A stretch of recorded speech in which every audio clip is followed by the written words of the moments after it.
क्या आपकी कंपनी आपका टारगेट नहीं होने पर आपको जॉब से निकाल सकती है? हाल ही में इंदौर की एक टास्कस नाम की कंपनी ने अपने 300 एम्प्लॉयज को बिना किसी नोटिफिकेशन के जॉब से निकाल दिया। तो क्या ये कानूनी रूप से सही था? नमस्कार दोस्तों, मैं हूं एडवोकेट अभिलाष दुबे और आज मैं आपको बताऊंगा कि भारतीय कानून इस मामले में क्या कहता है। तो आइए जानते हैं। आप सिम कार्ड बेचते हैं, क्रेडिट कार्ड बेचते हैं, कार बेचते हैं, बाइक बेचते हैं या कोई सॉफ्टवेयर बेचते हैं। अगर आपका मैनेजर आपको परेशान करता है आपके टारगेट को पूरा करने के लिए और आपको अक्सर ये धमकी देता है कि अगर तुमने ये टारगेट पूरा नहीं किया तो तुम्हें जॉब से निकाल दिया जाएगा, तो क्या ये सही है या गलत? तो इसके लिए सबसे महत्वपूर्ण डॉक्यूमेंट है आपका एम्प्लॉयमेंट कॉन्ट्रैक्ट। इसलिए जब आप जॉब में जाते हैं अपने एम्प्लॉयमेंट कॉन्ट्रैक्ट को अवश्य ध्यान से पढ़िए कि उसमें क्या क्या पॉइंट्स लिखे हैं। अगर मान लीजिए उसमें पॉइंट स्पेसिफिकली लिखा है कि आपको इतने टारगेट करने पर ही हम जॉब में रखेंगे, अगर आप ये टारगेट को नहीं करते हैं तो हम आपको जॉब से निकाल भी सकते हैं, तो कंपनी के पास ये राइट है कि वो आपको जॉब से निकाल दे।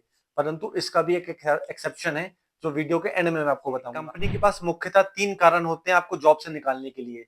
पहला कारण होता है कि आप अपने टारगेट पूरे नहीं कर पा रहे। दूसरा कारण होता है मिसकंडक्ट और तीसरा कारण होता है कि कंपनी के पास इतना फंड नहीं है कि वो आपको सैलरी दे सके या उसके पास कोई नया प्रोजेक्ट नहीं है जिसमें वो आपको काम करवा सके। तो ये तीनों पॉइंट को समझते हैं। सबसे पहला कारण है कि आपका टारगेट पूरा नहीं हो रहा। तो इसके लिए जैसे कि मैंने पहले ही बताया, सबसे महत्वपूर्ण डॉक्यूमेंट है आपका एम्प्लॉयमेंट कॉन्ट्रैक्ट। उस कॉन्ट्रैक्ट में हमें देखना होगा कि आपके टारगेट की डेफिनेशन क्या है। मान लीजिए आप एक कार बेचते हैं और कंपनी ने आपके कॉन्ट्रैक्ट में लिखा कि आपको महीने की 4 या 5 कार बेचनी है, तभी हम आपको सैलरी दे पाएंगे और आपकी जॉब भी कंटिन्यू रहेगी। लेकिन अब कंपनी को आपको जॉब से निकालना है, उससे एक सॉलिड ग्राउंड चाहिए आपको जॉब से निकालने के लिए, और उसने अगर टारगेट दे दिया 20 या 25, जो प्रैक्टिकली उन्हें भी पता है पॉसिबल नहीं है और आपको भी पता है पॉसिबल नहीं है, तो इस कंडीशन में ये 25 और 5 का फिगर मैंने सिर्फ एग्जाम्पल के लिए बताया। और अगर आपको भी पता है कि ये टारगेट पॉसिबल नहीं है, तो ये अगेंस्ट द नेचुरल जस्टिस है, आप इस टारगेट को पूरा ही नहीं कर सकते। और उनके कॉन्ट्रैक्ट में भी ऐसा नहीं लिखा था कि आपका टारगेट हम 5 के बाद 25 कर देंगे, 30 कर देंगे। तो इस कंडीशन में भी आप अपने टर्मिनेशन को चैलेंज कर सकते हैं। दूसरा पॉइंट है मिसकंडक्ट। मिसकंडक्ट यानी कि आप अपने ऑफिस में मान लीजिए शराब पी के आ जाएं और किसी भी प्रकार का न्यूसेंस क्रिएट करें, या आप अपने महिला कर्मचारी के साथ कुछ अभद्र टिप्पणी करें, ये होता है मिसकंडक्ट।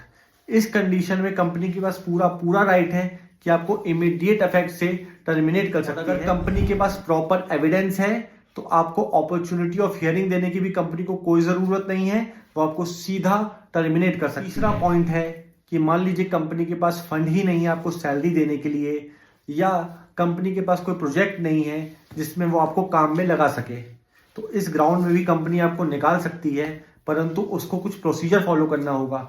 उस प्रोसीजर को जानने के लिए आइए हम लॉ समझते हैं।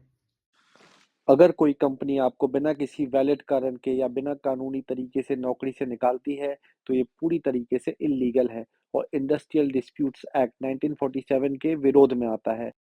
कंपनी को टर्मिनेशन से पहले आपको 30 दिन का नोटिस देना जरूरी है या उसके इक्विवेलेंट पेमेंट करना पड़ेगा। अगर आपने 1 साल या उससे ज्यादा का समय कंपनी के साथ काम किया है, तो आपको प्रॉपर कंपेंसेशन भी मिलना चाहिए।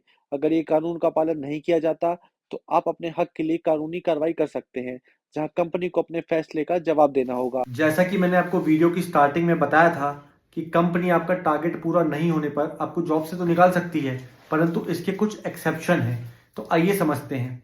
फॉर एग्जाम्पल, आप बैंक में जॉब करते हैं और आपका कंपनी ने कॉन्ट्रैक्ट में लिखा है कि आपको पर मंथ 10 अकाउंट खुलवाने पड़ेंगे, तभी आपकी जॉब कंटिन्यू रहेगी। और मान लीजिए आप अपना टारगेट अचीव नहीं कर पा रहे, आपके एम्प्लॉयमेंट कॉन्ट्रैक्ट में भी लिखा था कि आपको 10 अकाउंट हर महीने खोलने हैं, परंतु आप उसे नहीं खोल पा रहे।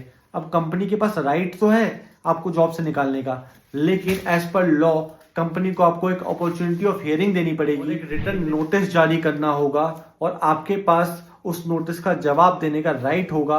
आप बैंक को अपना पक्ष रख सकते हैं कि इस वजह से मैं टारगेट पूरा नहीं कर पाया था और आगे जा करके मैं इस टारगेट को पूरा करूंगा, और इस तरीके से आप अपने टर्मिनेशन को बचा सकते हैं। अगर उसके बाद भी बैंक आपके इस रिप्रेजेंटेशन को कंसिडर नहीं करता, तो आप उसे लेबर कोर्ट में चैलेंज भी कर सकते हैं। इसलिए इस वीडियो का सार है कि कोई भी कंपनी अपने एम्प्लॉय को जॉब से निकाल सकती है, परंतु इंडस्ट्रियल डिस्प्यूट एक्ट 1947 का पालन करते हुए। इसी प्रकार की और कानूनी जानकारी देखने के लिए मुझे कृपया कर फॉलो करें। Thank you. जय श्री महाकाल।